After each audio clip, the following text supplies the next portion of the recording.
My fiance posted her male best friend as her fiance, then said, "Your face would have ruined my Instagram aesthetic." So I ruined her life instead. Now she's begging me nonstop. Sup Reddit.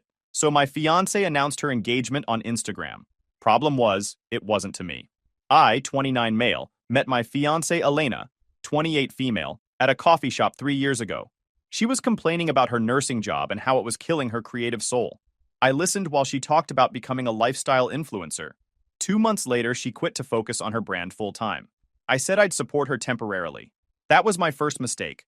Proposed a year in because she wouldn't shut up about our future and kept posting couple content. Got her a ring she picked out herself. Cost me 2 months' salary. She said it photographed beautifully. Should have known then.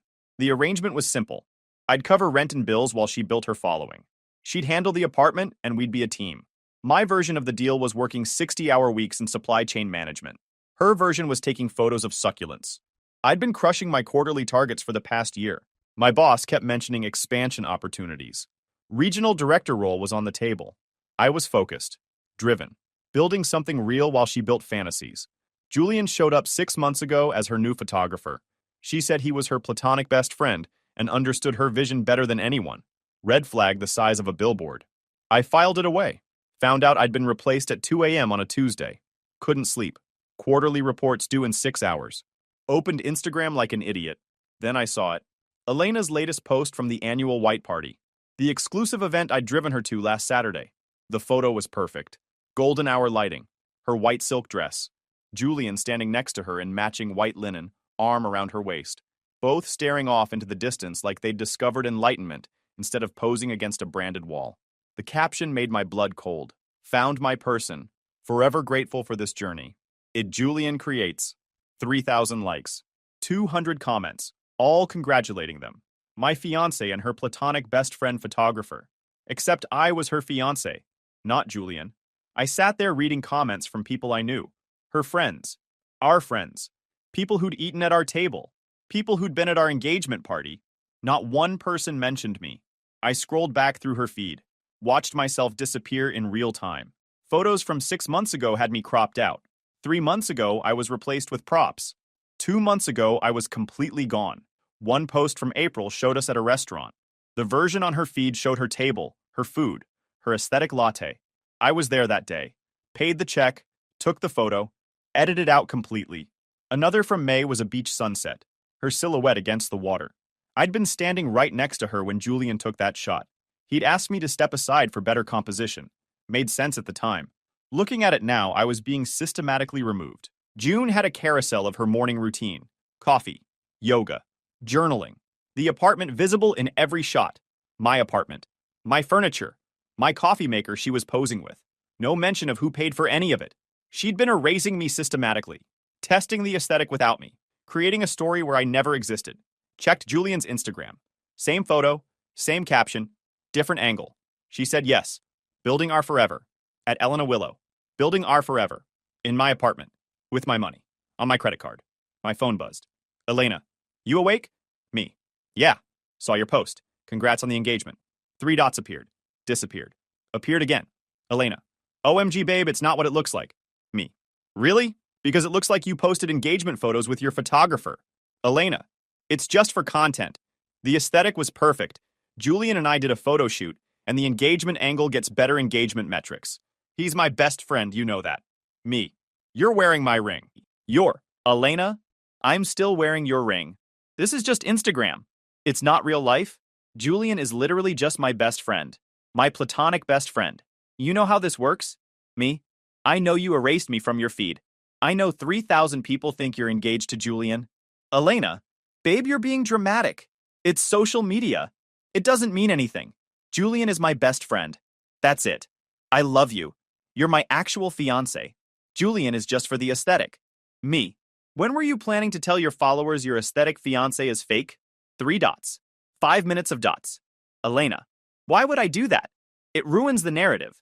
People want fantasy, not reality. This is good for my brand. You should be supporting this, me.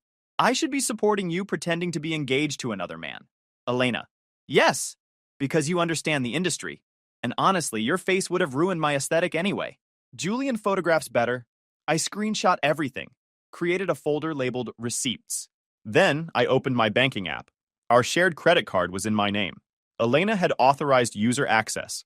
Last 30 days, $4,847.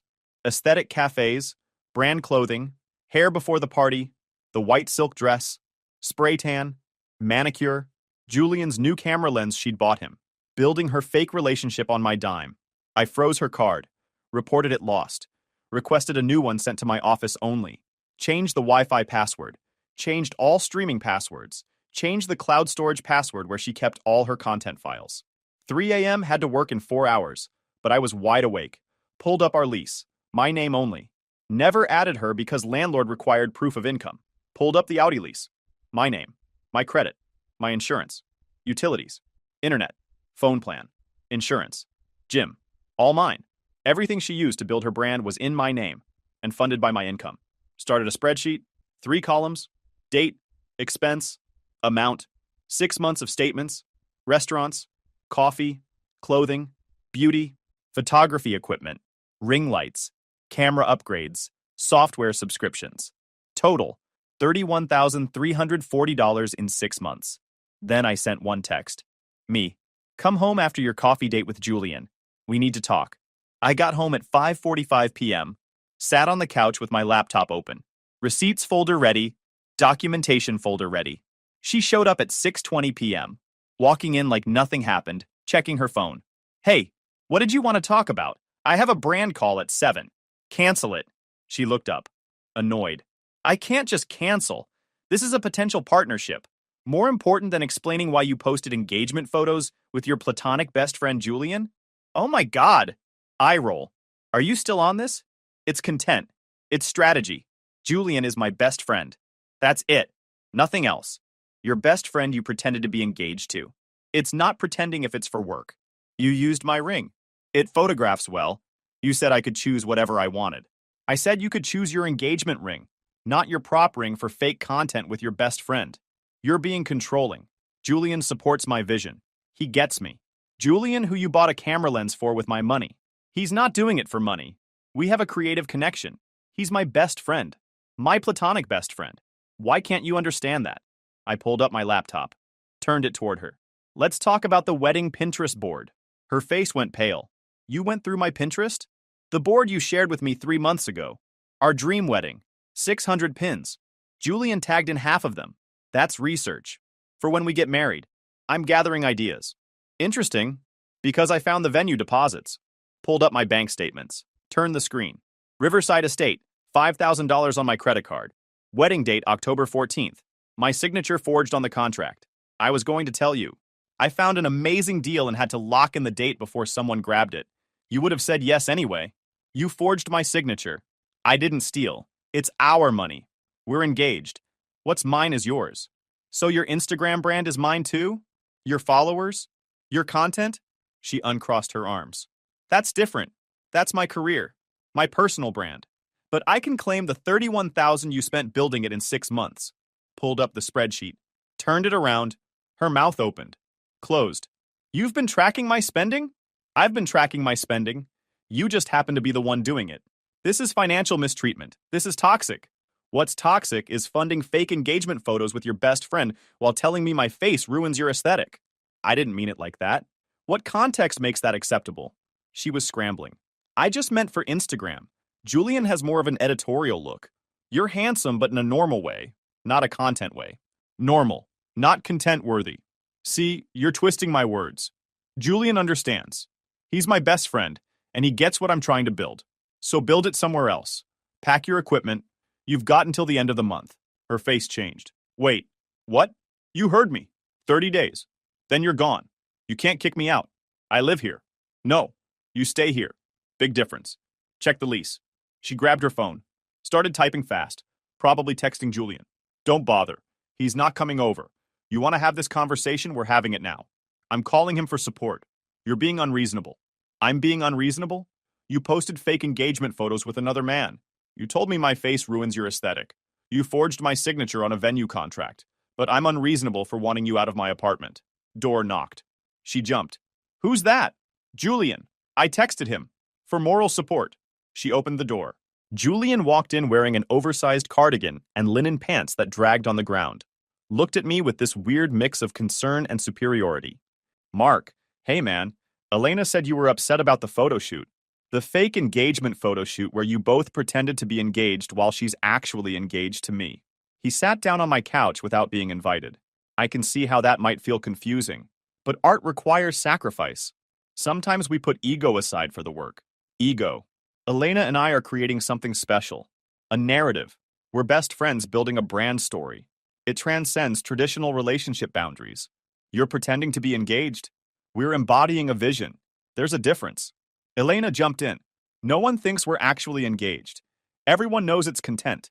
Julian is my best friend. That's all he's ever been. Pulled up my phone.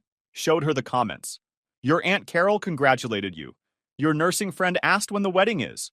Your former boss sent a gift card. 3,000 people think you're engaged to your best friend Julian. So, they'll figure it out eventually. What matters is the engagement. The metrics. The engagement metrics for your fake engagement. Exactly. Julian nodded. See? Mark seems practical. He should understand the business side. Strategy funded by my credit card. Julian's enthusiasm dimmed. What? The white dress? My card. The venue deposit for the fake wedding. My card. Your new camera lens. My card. He looked at Elena. You said you were paying for equipment. I am paying. With our shared finances. Your name's not on the lease. Not on any account. Not on the car. You live here because I allow it.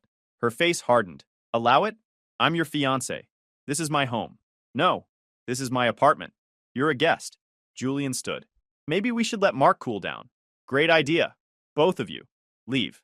Elena grabbed Julian's arm. We're not leaving. I live here. Mark is being emotional because he doesn't understand content strategy. You're right. It will blow over. In 30 days when you're gone. What? Pulled out the eviction notice I'd printed at work. 30 days! You're not on the lease. No legal right to stay. I'm asking you to leave. She grabbed the paper. Read it. Looked up with actual fear. You're evicting me? I'm ending our arrangement. We're engaged. You can't just kick me out. I pulled my engagement ring off.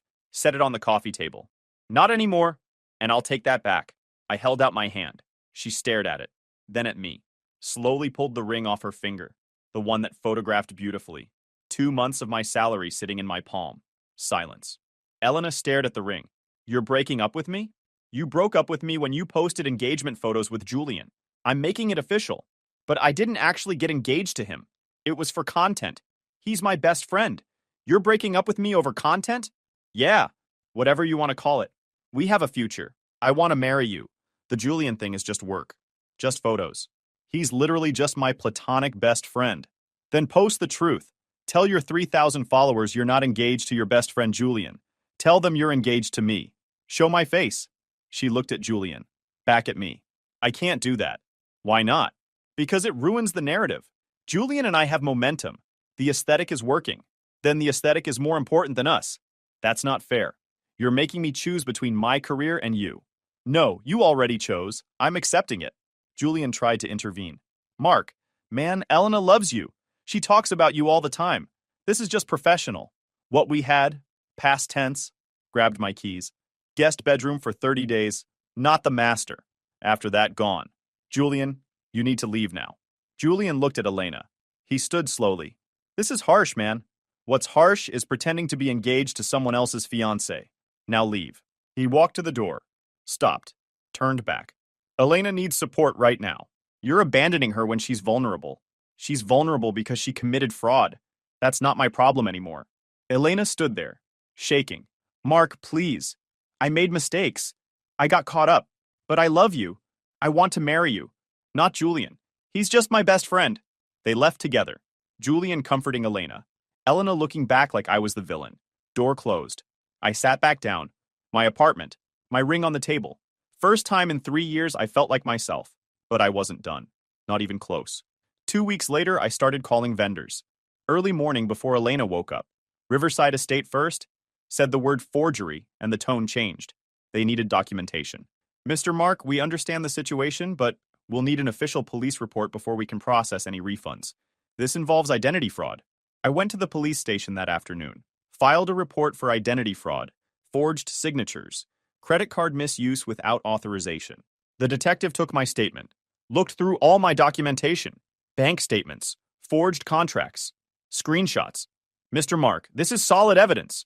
I'll investigate and forward everything to the DA's office for review. These cases take time, though. Could be several months before charges are filed. Understood.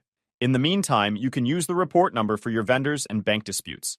Got the report number. Started making more calls. Crimson Lens Photography was next. Mr. Mark, we'll need to verify the police report. Can you send the case number and documentation? Sent everything. Sat on hold for 30 minutes while they reviewed. Put me on hold 3 more times. We're initiating a refund, but our accounting department needs to process it. Could take 30 to 45 business days. That's fine. 2,500 back. Eventually, minus processing fees. Botanical Dreams Florals was resistant until I mentioned the police report. This is between you and your fiancé. We fulfilled our contract in good faith, with a forged signature. I have a police report documenting identity fraud. Send it to our legal department. They'll review and advise. 2 weeks of silence. Then another week. Then automated responses. I finally initiated a chargeback through my bank. 3 more weeks of back-and-forth documentation. Statements sent twice. Case number provided 3 separate times before the bank sided with me. 1,800 back by late spring. After fees. The cake vendor was different. Woman named Rita, who'd sent Elena 6 different tastings. Mr. Mark, I remember you. You came to 1 tasting. Quiet guy. She did all the talking. That's me. Here's the situation. She booked a wedding using my card without authorization. I have the police report and bank statements showing fraud. Let me pull the contract. Silence, typing. She signed your name. That's your signature? No, that's forgery. Hold on. More typing. I'm refunding the full deposit, $3,200, and I'm blacklisting her from every vendor network I'm in. This is disgusting. Appreciate it. One more thing. She tried booking a tasting for next month, under Julian's name. Same card numbers she used for yours. Block it. He's complicit. Done. And Mr. Mark, I hope you find someone who deserves you. Kept going. DJ needed 3 weeks in legal review. Videographer required a chargeback that dragged out over 6 weeks. Invitations vendor refunded immediately after seeing the police report. Hair and makeup team took 2 months of disputes, automated rejections, resubmitted documents before agreeing to refund. By late spring, I'd recovered about $8,200 of the $12,600 I was owed from vendors. The rest was still in dispute or lost to processing fees and vendor stubbornness. But I wasn't stopping there. 3 months after the breakup, I called my lawyer, corporate attorney I'd worked with on supply chain contracts. Mark, what's the situation? Laid it out. The fraud, the forgery, the systematic identity theft. You have a solid case, civil and criminal. The police report is filed. The detective's investigating. But understand this process is slow. The DA's office is backed up. Could be 6 to 8 months before they even decide to file charges. How far do you want to take this? All the way. I want her to understand what consequences look like. I'll draft a civil suit for fraud, identity theft, and unjust enrichment. We'll sue for the full $31,000 plus legal fees. And I'll coordinate with the detective on the criminal side. But know these are 2 separate processes. Criminal charges will take longer. Civil suit we can move on now. Perfect. And Julian, the photographer? He knowingly participated in content created with stolen funds. He accepted expensive equipment purchased with my card without authorization. He collaborated on a scheme to defraud brands by presenting a fake relationship. My lawyer was quiet for a moment. That's conspiracy to commit fraud. Aiding and abetting identity theft. I can build that case for the DA, but they'll decide if charges are warranted. Build it. By early summer, Elena's Instagram was bleeding followers. Not the dramatic 1,000 per hour drop I'd imagined. More like slow erosion. 43,000 to 41,500 over the first month. Then 41,500 to 39,800 over the next 6 weeks. Then 39,800 to 37,200 by mid-July. Gradual but relentless. People asking questions in comments. Where was Mark? What happened to her engagement? Why was she with Julian now? She deleted comments, blocked accounts, but the questions kept coming. I'd been working on the brand situation carefully. My lawyer reviewed everything before I sent a single email. Only contact brands where you have direct financial involvement. Brands she tagged in posts you paid for directly. Keep it factual. Professional tone. Include only police report number and relevant card statements. No emotional language, no manifestos. This needs to look like a legitimate fraud notice. He drafted the template. Subject: fraud notice. Identity misuse for brand content. Body, professional. Neutral. 3 paragraphs. Police report number. Bank statement highlights showing specific transactions.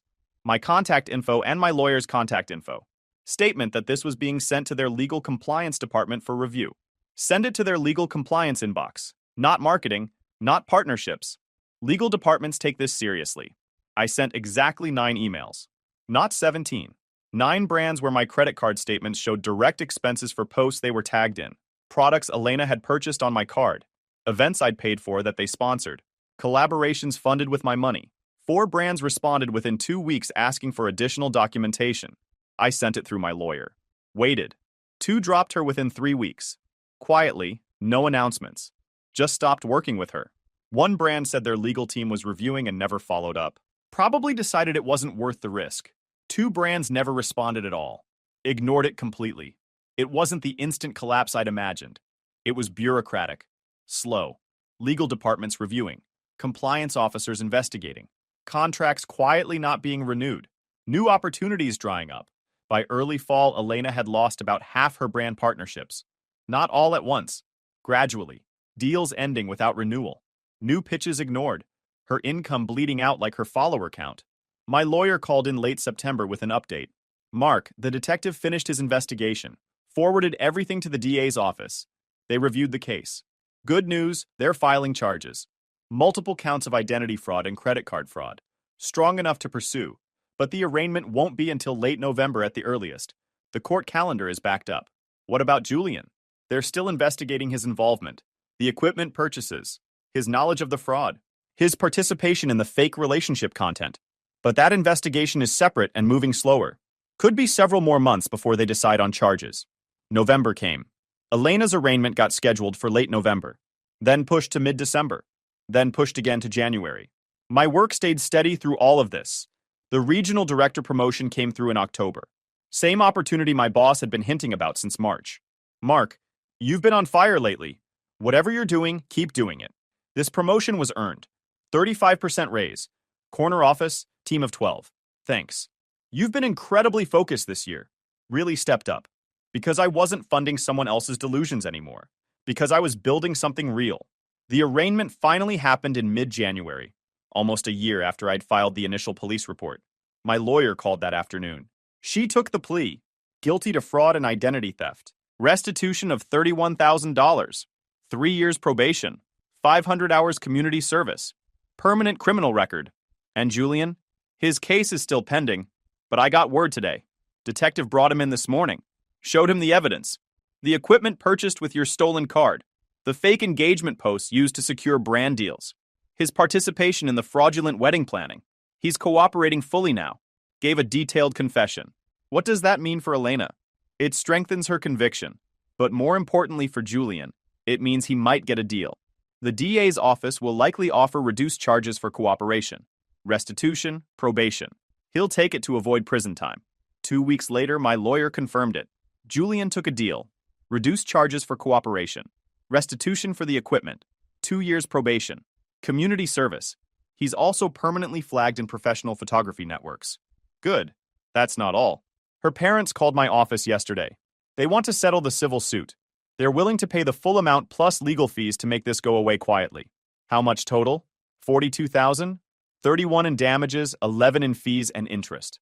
Accept it. Done. Funds will transfer within 5 business days. I hung up and sat at my desk. Stared at my computer screen. Supply chain optimization reports. Quarterly projections. Normal work. Everything was handled. Everything was settled. Elena was done. Julian was done. Justice was served. And I didn't feel anything except satisfaction. The civil suit payment hit my account in early February. $42,000. I took the $31,000 she'd spent and opened a separate investment account. Index funds. Long-term growth. That money would compound. Become something permanent.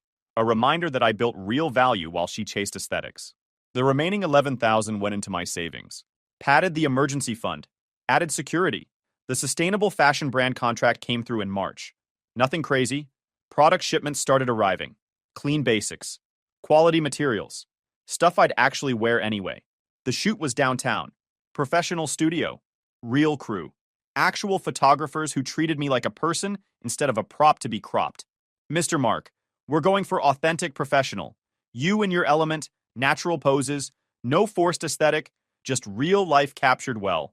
They shot me in a conference room, at a desk, walking through the office building, casual business attire, nothing staged or fake. Perfect. This is exactly what we wanted. Real, grounded, relatable. Someone our audience can actually relate to. 4 hours, done. Check cleared a week later. 2,000, not life-changing but legitimate. Real work, real money. Posted my first Instagram photo in over a year. Me in the office conference room. City skyline behind me through the windows. Natural light. Caption. Built it myself. No filters needed. The sustainable fashion brand commented first. This is the aesthetic we love. Real. Grounded. Authentic. 600 likes in the first day. All real accounts. Real engagement from real people. Checked my viewer list out of curiosity. Elena had viewed it. Multiple times. Didn't block her. Let her watch. From her parents' house in Tampa. From Target where she worked now. From the outside of a life she destroyed herself. She could watch me build something real while she dealt with the consequences of chasing fake aesthetics. Because my face didn't ruin anything. Her priorities did. That spring, my buddy from the gym texted me. Yo, my girlfriend backed out of the white party at Riverside Estate. You want her ticket? Should be good networking. I know you're big on that now with the promotion.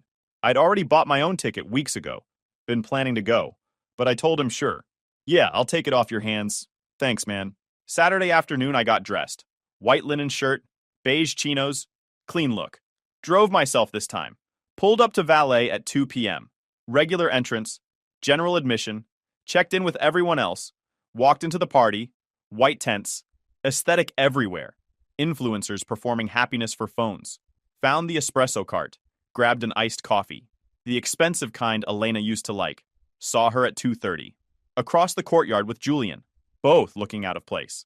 She was wearing a different white dress. Cheaper material. Bad fit. Hair pulled back simple because she probably couldn't afford the 3-hour salon session anymore. Julian had the same linen outfit, but it looked wrinkled, unwashed, like he'd worn it straight from last year. Neither of them belonged anymore, and you could tell. I didn't approach, didn't need to, just existed in the same space. But someone else noticed. A woman in white walked past Elena, stopped, did a double take, pulled out her phone, started typing while looking at Elena and Julian, showed her phone to her friend. Both looked at Elena again, recognition spreading across their faces. Elena noticed, grabbed Julian's arm, said something urgent. More people checking phones? Someone must have posted about seeing them, or Googled their names after recognizing them. In that scene, names travel fast. 3 more people looking, subtle pointing, whispers. Elena's face went pale. She pulled Julian toward the exit. They tried to move casually, but the panic was obvious. A photographer approached them, not hostile, just curious. Hey, aren't you Elena? I heard about the fraud case here. That floated around group chats and vendor lists. Elena didn't respond, just kept walking. Julian tried to deflect. You have us confused with someone else. No, I'm pretty sure. The fake engagement photos? The identity theft? Everyone heard about it. You're Julian. People were definitely watching now. Phones out. Recording probably. Elena almost ran. Julian followed. Both heading for the exit like the place was burning. Gone in under 5 minutes. I stayed at the cart. Finished my coffee. Grabbed another. A photographer approached me. Different one. Older guy with professional equipment.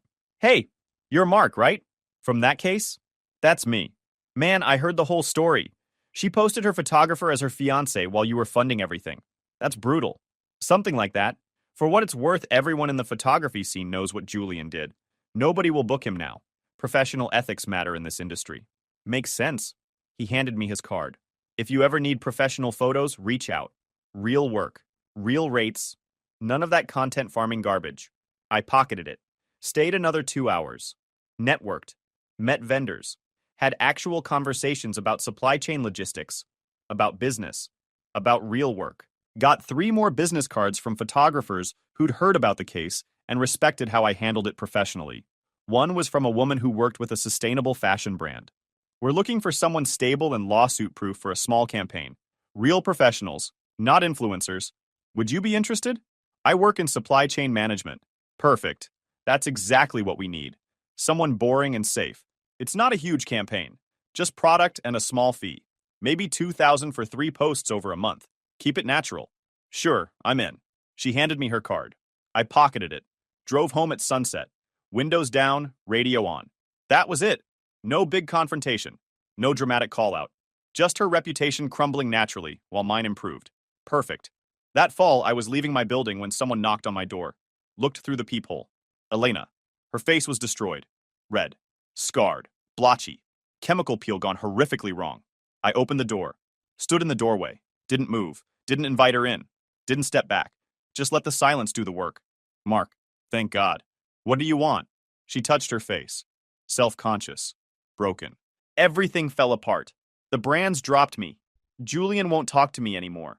His lawyer is actually suing me for defamation because I told people he forced me into the fraud scheme. My Instagram is dead. I'm working at Target. And this. She gestured to her face. Tears in her eyes. Skincare collab. They promised professional results. Free products if I posted about it. It was acid. I'm permanently scarred. Unfortunate. Unfortunate? Mark, I can't do content anymore. My face is ruined. I need help. I need money for treatment. For laser therapy. Please. And you came to me? You're the only person who ever supported me. Please. I'm desperate. I stared at her face, then at the door chain. Kept my hand on the doorframe. Didn't ask questions. Let me understand this. You erased me from your Instagram. Told me my face ruined your aesthetic. Posted fake engagement photos with your best friend Julian. Stole $31,000 from me. Forged my signature on wedding contracts. Got yourself convicted of fraud with a permanent criminal record. Cost your parents $42,000 in restitution. And now that your face is actually ruined, you want help from the guy whose face you said wasn't good enough? When you put it like that, it sounds bad. It was bad. You just didn't care until it affected you personally. I'm sorry. Really. What else do you want me to say? Nothing.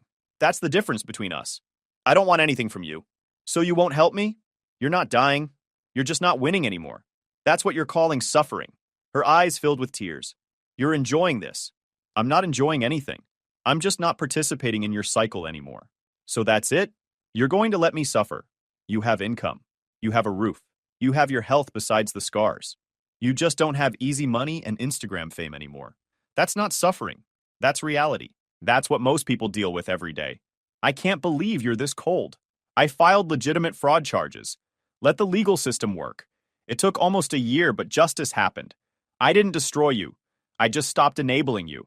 Everything else was your own choices creating natural consequences.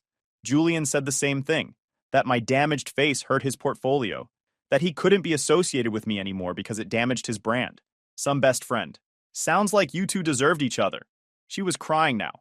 Full breakdown. What am I supposed to do? Work your Target shifts, pay your bills, save money, build a real life with real work. Same advice I'd give anyone in your situation. I can't do this alone. You're not alone. You have your parents who paid your restitution, your coworkers, reality. You'll figure it out like everyone else does. So you really won't help me. I already helped you. For 3 years. I funded your dreams, supported your career, paid for everything.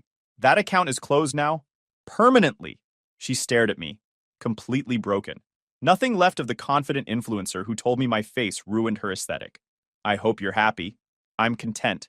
My bills are paid. My fridge is full. My weekends are mine. I'm building something real. Your parents paid $42,000?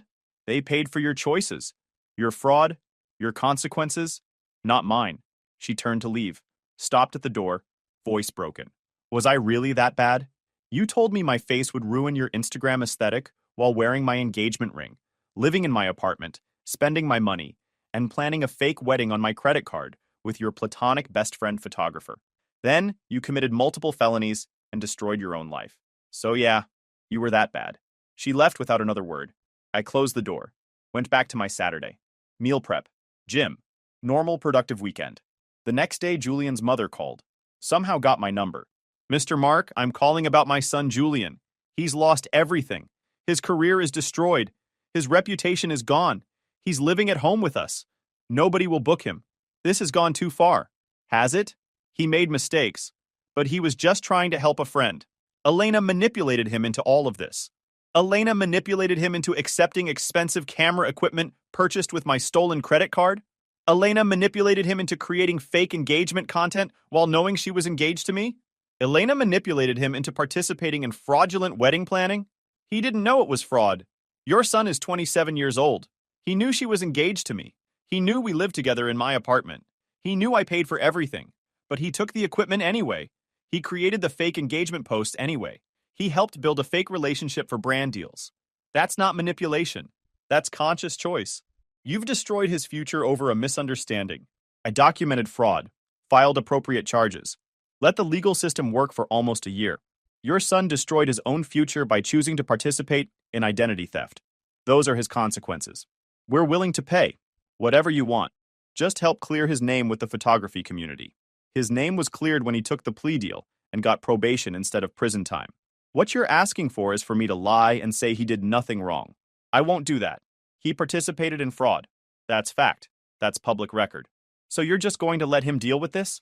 Your son is 27 years old, living at home with his parents, with probation and a damaged professional reputation. That's not suffering. That's facing consequences for his actions. Maybe it'll teach him not to help people commit fraud in the future. She hung up on me. I blocked the number. That evening, I posted another Instagram photo. Me at dinner with actual friends. Real people from work. People who valued me. Caption: real life, real people. Checked it later. Elena had viewed it 6 times. She could keep watching. Keep seeing what stability looked like. What authenticity looked like. What building something real looked like instead of chasing aesthetics. Because while she was stocking shelves at Target with a scarred face and a criminal record, working minimum wage to pay off her parents, I was closing business deals, running a regional team, getting paid for being authentic, and living the life she thought she was too good for. My face didn't ruin anything. Her character did. And watching her realize that from the outside, watching her see what she threw away while she dealt with the consequences of her choices, that was the real revenge. Guys, we are so close to hit 100,000 subscribers on this channel. If you are not subscribed to the channel, please consider subscribing. It really helps hit that 100,000 mark. Thanks for making this dream come true. My fiancée said she wanted to explore her feelings for her male best friend a few weeks before our wedding. So I let her explore while I canceled the deposits, packed her stuff, and cut her out of my life. All right, Reddit. It's wild how fast things can flip. One minute you're arguing about whether to have the reception at a waterfront venue or a historic mansion. The next you're boxing up someone's belongings and changing the locks. Grab your popcorn. This is going to be intense. I'm Hunter, 32 male, territory manager for an industrial equipment distributor covering the Southeast. Been engaged to this girl for 8 months. I'm going to call her Dora because apparently she likes to explore. Together for 3.5 years. Everything felt locked in. We had this gorgeous Victorian I'd inherited from my grandmother 3 years ago. Wedding planned for mid-April, which was now less than 3 months away. The whole future mapped out like a GPS route with no traffic. She's an event coordinator for one of those upscale venues downtown. Charming. And up until last Saturday, I thought I'd somehow won the relationship game on my first serious attempt. We met through my buddy Nate, who I've known since we were both getting our teeth knocked loose playing lacrosse in high school. Nate's one of those guys who knows everybody in a 3-county radius and somehow ends up invited to every social event that happens in the Lowcountry. He's also the kind of friend who will help you move a body at 3 a.m. and then roast you mercilessly at brunch the next morning for getting blood on his truck seats. He'd been trying to set me up with someone for months after my last relationship ended, and Dora was his co-worker's roommate's friend. My first impression of Dora was strong. She walked into this riverfront bar wearing this sundress that made every guy in the place forget what they were saying mid-sentence. Confident, funny. Had opinions about everything from local politics to whether Savannah's squares were overrated. I disagreed with about half of what she said, which somehow made the conversation more interesting. We ended up closing down the bar talking about nothing important and everything at once. By the 3rd date, I was hooked. By the 6th month, she was basically living at my place. By year 3, I proposed. Some warning signs were there. I just wrote them off. Dora had grown up as the pretty one, learned early that charm could get her what effort got other people. When she wanted something, she found ways to frame it as reasonable. When things didn't go her way, something had gone wrong with the universe. I found it charming at the time. Thought confidence meant she had her head on straight. Turns out those are 2 different things. The house was the real anchor of everything. My grandmother left it to me when she passed. 4 bedrooms, wraparound porch, original hardwood floors, sitting on a corner lot in one of those neighborhoods where the Spanish moss hangs so thick it feels like you're living inside a postcard. I'd spent the better part of 18 months restoring it. New electrical, updated plumbing, kept all the original character while making it actually livable. Dora moved in about a year after we started dating, and I watched her slowly take over every room with throw pillows and decorative objects I didn't understand the purpose of. I didn't mind. Seemed like a fair trade for having someone to come home to. Her family embraced me pretty quick. Her mom, Zoe, would text me recipes and ask my opinion on things before consulting Dora. Her dad, Arthur, started calling me son and talking about how he'd always wanted someone to take fishing who actually knew what they were doing. He'd even bought a new tackle box in anticipation of our future trips. The only friction was Dora's older sister, Vivian. She was 2 years older, perpetually single, and had this way of looking at me like I was a stain on an expensive rug. She worked in real estate, drove a car that cost more than most people's annual salary, and resented that I'd inherited a historic home instead of grinding for it like she did. I think it violated her worldview about how success was supposed to work. She'd make these little comments at family dinners. How lucky I was. How some people have to actually work for things.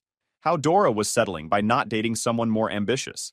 The comments always came wrapped in a smile, delivered in a tone that could be interpreted as joking if you weren't paying attention. But I was paying attention. Once at Thanksgiving, she'd asked loudly across the table how my career prospects were looking, then pivoted immediately into talking about a deal she'd just closed before I could respond. Her mom had changed the subject, but the damage was done. I ignored most of it because Dora would always roll her eyes after and tell me Vivian was just jealous. Jealous of what exactly was never clear, was. But it seemed to satisfy Dora, so I let it go. Then there was Tristan, Dora's best friend since college. They'd met freshman year in some communications class and had been inseparable ever since. Tristan worked in digital marketing, which as far as I could tell meant he made Instagram posts for local businesses and called himself a brand strategist. He was one of those guys who wore designer sneakers with every outfit and had this carefully cultivated stubble that probably took him 20 minutes to maintain every morning. Every story he told somehow circled back to how many followers he had or which influencer had reposted his content. The first time I met him, he looked me up and down and said something about how Dora usually dated guys with more creative energy. I told him I had plenty of creative energy. I just didn't feel the need to post about it for validation. He laughed like I was joking. I wasn't. We'd been cordially hostile ever since. What sealed my opinion of him was a party about a year into my relationship with Dora. I came back from getting drinks and found him with his hand on her lower back, whispering something in her ear. She laughed and didn't move away. When she saw me, she stepped back like nothing happened. Tristan just smiled. I should have noticed earlier how much time they spent together. Coffees before work, lunch meetings to discuss marketing opportunities for the venue, late-night phone calls about his latest dating disaster, or her stress about wedding planning. I trusted Dora completely. Tristan was her friend. I had female friends. Grown adults can have platonic relationships with the opposite gender. That's what I told myself every time I noticed him looking at her a little too long, or touching her arm a little too casually. I was being paranoid, insecure, jealous over nothing. I was wrong on all counts. Now let me tell you about my other close friend besides Nate, Roscoe. We'd worked together at my first job out of college, and he was genuinely the funniest human being I'd ever met. Naturally hilarious in that deadpan Southern style where you can't tell if he's joking until 3 sentences later. He looked like a middle-aged accountant but talked like a stand-up comedian doing a set about the mundane horrors of suburban life. His divorce had taught him to find humor in catastrophe, and he applied that philosophy to basically everything. He had been through a split about 5 years back and had developed this cynical but accurate radar for relationship red flags. His ex-wife had left him for her yoga instructor.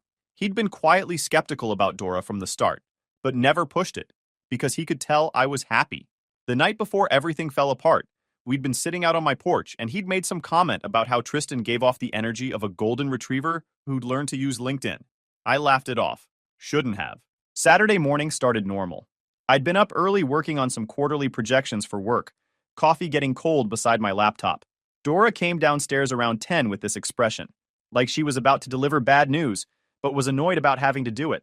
She sat down across from me at the kitchen table, the same table where we'd planned most of our wedding, and said we needed to talk.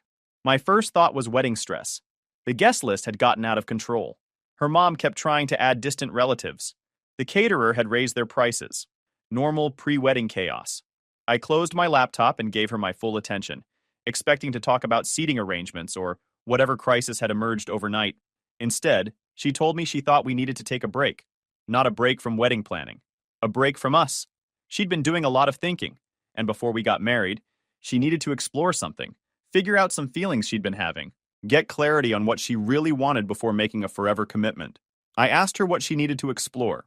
That's when she mentioned Tristan, the guy who'd been orbiting her like a desperate moon for the better part of a decade. He'd finally told her how he felt, and apparently she had feelings too. Had been having them for a while, actually. She just needed a month or two to see if there was really something there, or if it was just the stress of wedding planning making her confused. I sat there processing this information. She wanted me to wait while she test drove a relationship with Tristan. I asked her to clarify. She wanted a break from our engagement so she could pursue something with Tristan and then decide if she wanted to come back to me. She nodded like this was the most reasonable request in the world. I mean, this is actually the mature way to handle it, she said, using that tone she always used when she was about to explain why her way was the only logical option. I could just wonder forever, or worse, I could go behind your back. At least I'm telling you.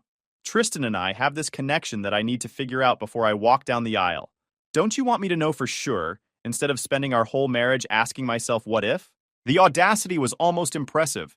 She'd somehow convinced herself that asking for permission to cheat was morally superior to just being faithful.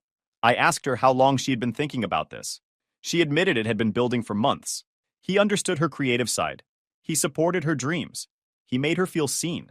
I reminded her that I'd literally rebuilt a historic Victorian to be her dream home, that I'd funded most of the wedding, that I'd rearranged my entire work schedule to be present for every vendor meeting and venue tour and cake tasting she'd wanted me at. She looked at me like I was being unreasonable. That's practical stuff.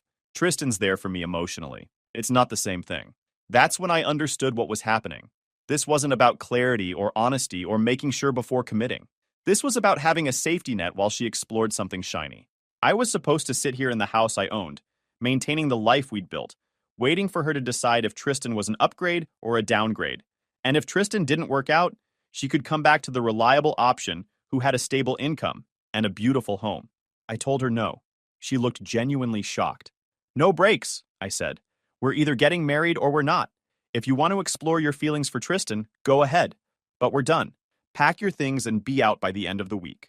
The shock shifted to anger faster than I expected.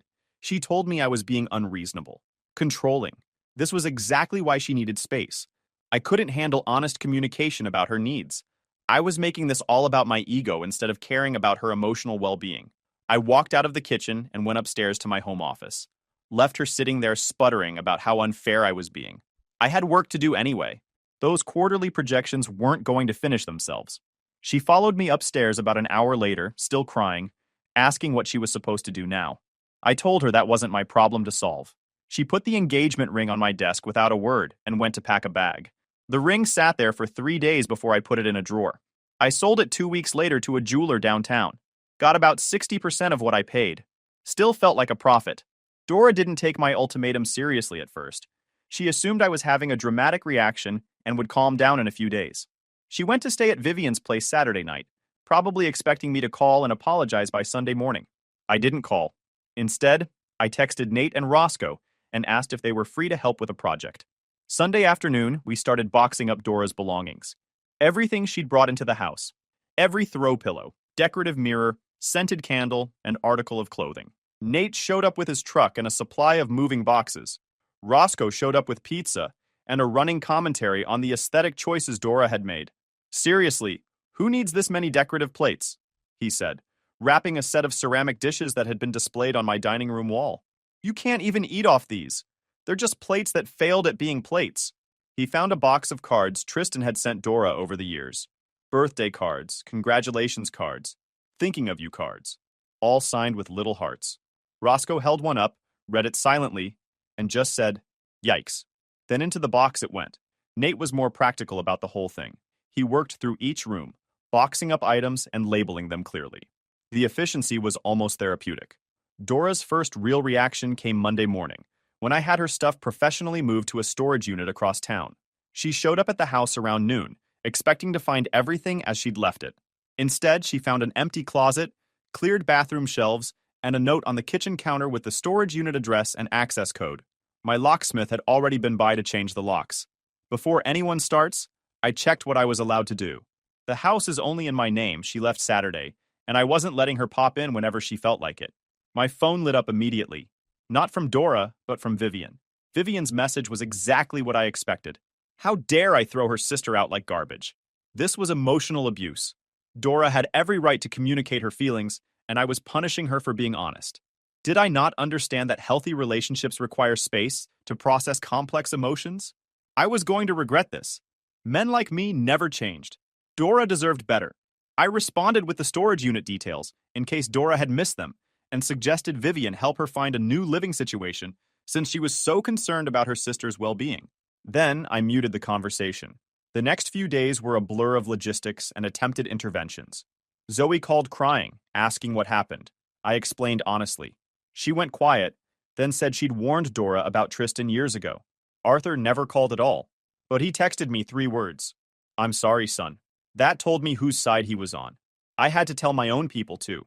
My parents took it better than expected. My mom said she'd always thought Dora was a little too focused on appearances. I sent a brief email to the 80 people on the guest list saying the wedding was canceled. Didn't go into specifics. Through all of it, Nate and Roscoe provided the only social interaction I needed. "Okay, let me make sure I got this," Roscoe said during dinner at my place Wednesday night. "She asked you to sit tight while she took her backup boyfriend for a test drive? You said heck no, and now she's confused about why she's crashing at her sister's place? That's the short version. And this guy she wants to figure things out with is Tristan, the digital marketing guy. That's him." Roscoe nodded slowly, processing this information with the gravity it deserved. "She left you for a guy who calls himself a brand strategist. I honestly can't tell if that's an insult to you or just proof that nothing makes sense anymore." Then Nate asked, "What about the wedding deposits? You're going to lose some money." I'd already run the numbers. About $8,000 in non-refundable deposits. The venue, the photographer, the caterer's booking fee. Expensive, but not devastating. I'd rather lose $8,000 than spend the next 40 years wondering when my wife was going to ask for another exploration break. "Consider it tuition," I said. "Cheaper than divorce." By the end of the first week, Dora had fully mobilized her support network. Vivian was posting thinly veiled social media content about toxic masculinity and the epidemic of men who can't handle emotionally intelligent women. One post was a selfie of her and Dora captioned, "Protecting my sister from narcissists." She tagged it #survivor_not_victim. Tristan had apparently stepped up as the devoted new boyfriend, posting pictures of them at brunch with captions about soul connections and finding your person when you least expect it. Dora herself had shifted from denial to anger and was telling everyone who would listen that I'd thrown her out without warning over a simple conversation about feelings. The version of events going around our mutual friend circles was that I'd overreacted to Dora wanting couples counseling, that she'd suggested working on communication, and I'd responded by having her belongings removed while she was at work. The story had nothing to do with what actually happened, but the truth stops mattering when someone's decided they're the victim. Nate kept me updated on the social dynamics since he ran in a lot of the same circles. Most people were staying neutral, waiting to see how things shook out. A few had quietly reached out to express support. The ones who'd spent time around Tristan were less surprised than I expected. "Here's the thing," Nate explained while we sanded the hull. He'd bought this old fishing boat for practically nothing from an estate sale. The previous owner had let it sit in a garage for 15 years, but the bones were solid. Everyone's known Tristan was into Dora for years. We all just assumed she'd never actually go for it because, no offense, the guy's insufferable. The surprise isn't that she developed feelings for him. The surprise is that she torpedoed an engagement to act on them. The boat work was good for me. Physical labor, tangible progress, something to focus on that wasn't the implosion of my future plans. We spent weekends sanding, repainting, replacing hardware, arguing about the right way to restore the wood trim. The kind of project that fills your head with practical problems and leaves no room for the other kind. Roscoe would show up sometimes with sandwiches. "I drove past that coffee shop where Dora and Tristan do their little morning hangouts," he reported one Saturday. He was showing her something on his phone with this smug face. She was nodding along like he was explaining brain surgery. It was honestly hard to watch through the window while I waited for my order. 2 weeks after the breakup, Dora asked to come by and pick up a few items she claimed had been missed during the packing. I agreed, figuring it was easier than arguing about it. What I didn't expect was for her to show up with Tristan as her emotional support. They pulled into my driveway in Tristan's car, some sleek thing with personalized plates announcing his Instagram handle. Dora got out first, looking uncomfortable. Tristan got out second, looking like he was walking into a building he was about to purchase. Head-to-toe athleisure that cost more than most people's work wardrobes. I was on the porch when they approached. Roscoe had actually stopped by earlier and was inside grabbing something from the kitchen, which would become relevant shortly. "Hey man," Tristan said, as if we were old buddies catching up. "Thanks for being chill about this. I know the situation's messy, but we're all grown-ups here, right? No hard feelings." He actually extended his hand for a handshake, like we were closing a business deal instead of him picking up my ex-fiance's belongings from my house. I looked at his hand, then at his face, then at Dora, then back at him. "You're not coming inside my house." Tristan's smug expression flickered. His hand dropped awkwardly. "Come on, bro. I'm just here to help Dora with boxes. It's not that serious. What happens in my house isn't your business. You can wait by the car like a good valet, or you can leave. Pick one." Dora tried to intervene. "Hunter, don't be childish. Tristan's just here to help. He can help himself to a spot on the curb." Tristan puffed up at that. Actually puffed up. "Look, man, I've tried to be cool about this, but you need to chill out." Dora made a choice, and that choice was me. You can either deal with it like a grown-up or keep acting like this and prove exactly why she had to get out. She didn't get out. I threw her out. Big difference. That's when he made his mistake. He stepped forward with his chest puffed out, trying to physically insert himself into the situation. Here's the thing about Tristan. He'd spent years being the nice guy orbiting Dora. In his head, he'd finally won. And now some guy who'd lost was disrespecting him in front of her. So he did what guys like him do when their fantasy meets reality. He escalated. I'd been playing lacrosse since I was 12. I'd spent 4 years getting hit by guys twice Tristan's size. I'd also been working manual labor projects for the better part of a decade, which meant my grip strength alone was probably double his. When he put his hand on my chest to push me back, instinct kicked in. I grabbed his wrist, stepped to the side, and used his own momentum to put him off balance. He went down hard on the porch, more from surprise than any technique on my part. Roscoe had come out onto the porch at some point during the exchange. He stood there holding a glass of iced tea, watching the scene unfold with mild interest. "Well," he said, "that was fast." "Stay down," I told Tristan, keeping a hand on his shoulder. Not pinning him, just making it clear I could if he tried something else. "You put your hands on me on my own property. That was stupid. I'm going to let you up. You're going to walk back to your car. You're going to stay there while Dora gets whatever she supposedly needs. Nod if you understand." He nodded, his face red from embarrassment more than exertion. I stepped back and let him get up. He scrambled toward his car, trying to brush off his clothes like the dignity would come back with them. There was a scuff on his designer sneakers now. He didn't look at Dora, didn't say anything, just got in the driver's seat and stared straight ahead. Dora stared at me like I'd grown a second head. "That was so unnecessary," she said. "He touched me first. Get your things. You've got 10 minutes. She was out in 7. Roscoe timed it. She grabbed a yoga mat, a jewelry box, and a framed photo of her and Tristan from some college formal. Not a single photo of us. "I don't think he saw any of that coming," Roscoe said after they'd driven away. "Some guys just talk themselves into corners and have no idea how to get out." About 3 weeks after the porch incident, I probably should have let things settle, moved on with my life, focused on the future. But Tristan had been a thorn in my side for years, and the image of him scrambling away from my house didn't quite scratch the itch. Not revenge exactly. More like helping the universe balance things out. The opportunity came through Nate, who'd learned through his extensive network that Tristan was up for a contract with a regional restaurant group. Apparently, they were looking to update their social media presence across several locations, and Tristan had been pitching himself for months. It was the kind of contract he'd been hyping up, posting cryptic updates about big moves coming and major announcements soon. What Nate also knew was that the restaurant group's marketing director, a woman named Christine, was an old college friend of mine. We'd stayed loosely connected over the years, the kind of relationship where we'd grab coffee once a year and catch up on life. I sent her a text asking if she wanted to meet up. Over coffee, Christine actually brought up Tristan first. She was frustrated. He'd been slow to deliver on preliminary work she'd requested. His proposals were heavy on buzzwords and light on specifics, and he kept pushing the timeline while simultaneously posting about how busy he was with other projects. She pulled up his Instagram to show me. 3 posts that week about grinding and building an empire. 0 deliverables to her inbox. She was already leaning toward passing.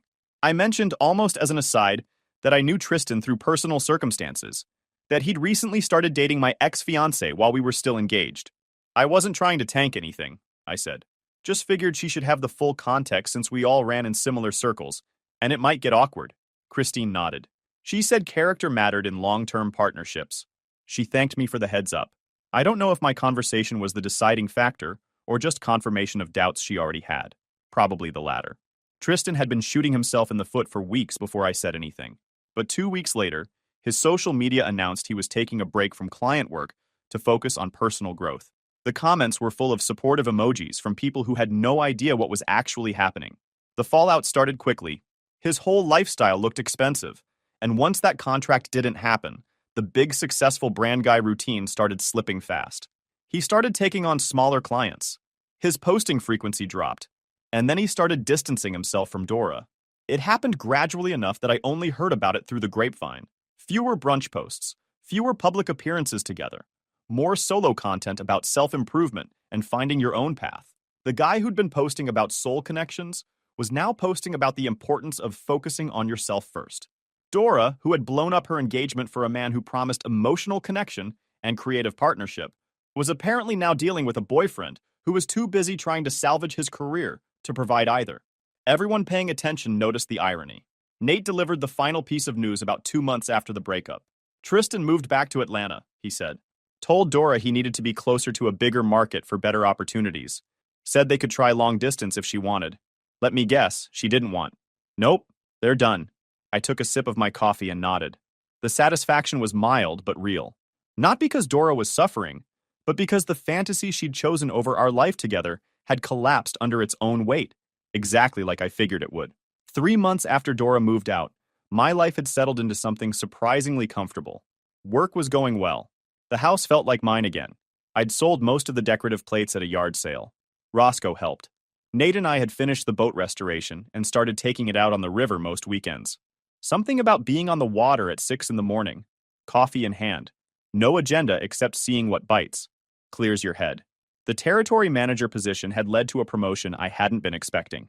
Regional coordinator for the Southeast, which meant more responsibility, but also more flexibility.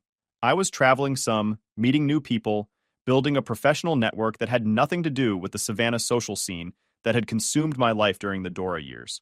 Turns out I'd been running at maybe 60% capacity while constantly managing relationship drama. Without that weight, work felt almost easy.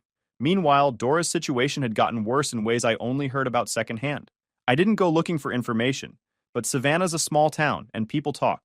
The event coordination job had become complicated once word spread about the circumstances of our breakup. The industry was small enough that people talked, and the version of events that circulated wasn't the one Dora had been selling. Several clients who'd been planning to book through her venue found reasons to explore other options. Her boss, who apparently knew the real story through mutual connections, had started giving her less desirable assignments. Vivian's support had cooled once Tristan disappeared. Having a sister who left her established fiancé for a best friend who then bailed for career opportunities was harder to spin than having a sister who was just following her heart. The social media posts about toxic masculinity stopped. The check-in calls got less frequent. She had her own image to worry about. Dora's parents had taken sides. Her mom still spoke to me occasionally, mostly apologetic messages about how she'd hoped things would work out differently. Her dad had apparently told Dora that she'd made the biggest mistake of her life, and he wasn't sure he could respect her choices anymore. 6 months after the breakup, I got invited to a mutual friend's birthday party. Jamie, who'd been friends with both of us since before we started dating, was turning 35 and throwing a thing at his place near Forsyth Park. I almost didn't go, but Nate convinced me it would be good to show face. The party was exactly what I expected. Maybe 30 people spread across Jamie's house and backyard. Good music. Better food. Casual enough that people were actually enjoying themselves. I posted up near the back porch with Nate and Roscoe, catching up with people I hadn't seen in months, deflecting questions about the breakup with practiced vagueness. I'd been there about 2 hours when I noticed people starting to cluster near the front of the house. The kind of grouping that happens when something interesting is going down. Nate went to check and came back with a grin that told me everything I needed to know. Dora's here, he said, and she's a mess. She'd apparently started drinking hard before she even arrived. Showed up in a car with some friends from work who'd probably hoped the party would cheer her up. Instead, she'd kept going during the drive over, and by the time she walked in, she was already past the point of good decisions.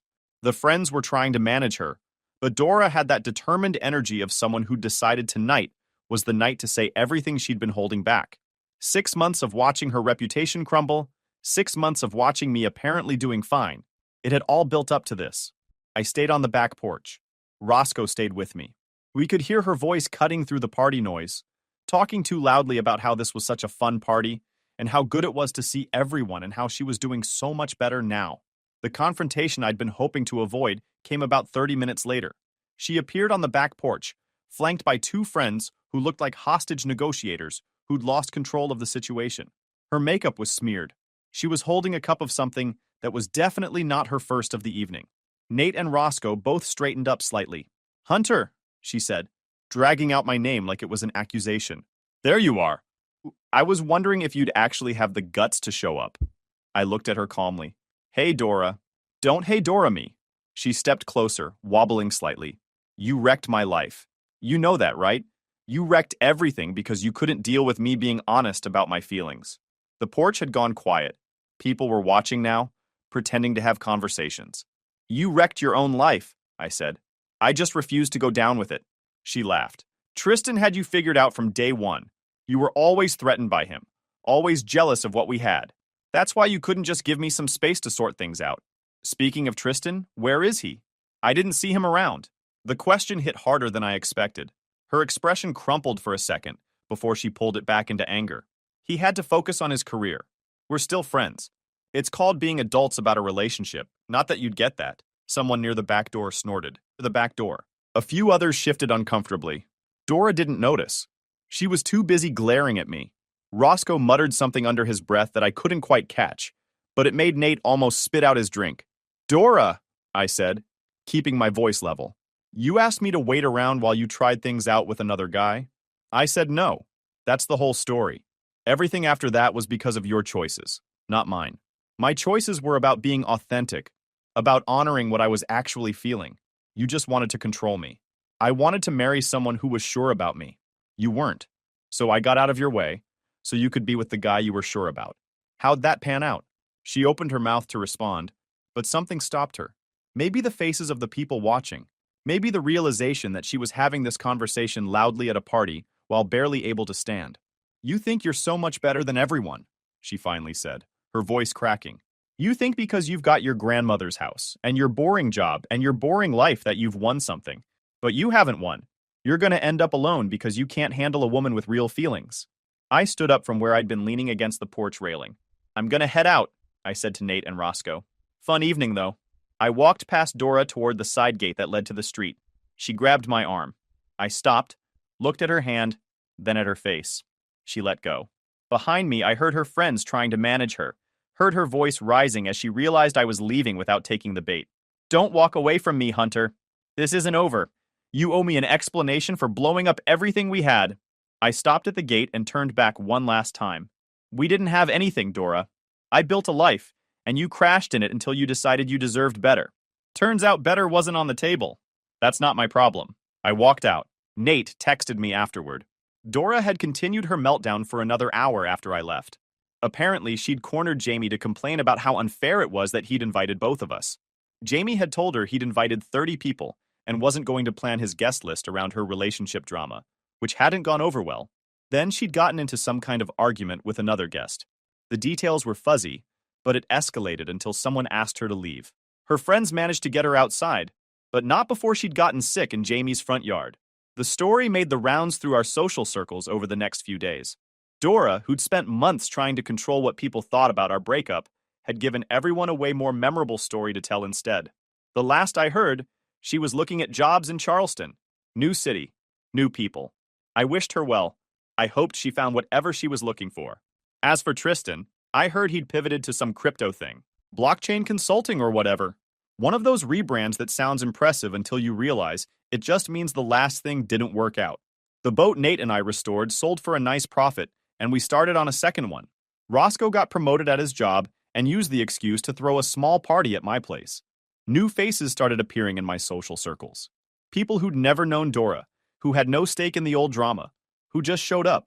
Some nights I'd sit on that porch and think about everything that had gone down.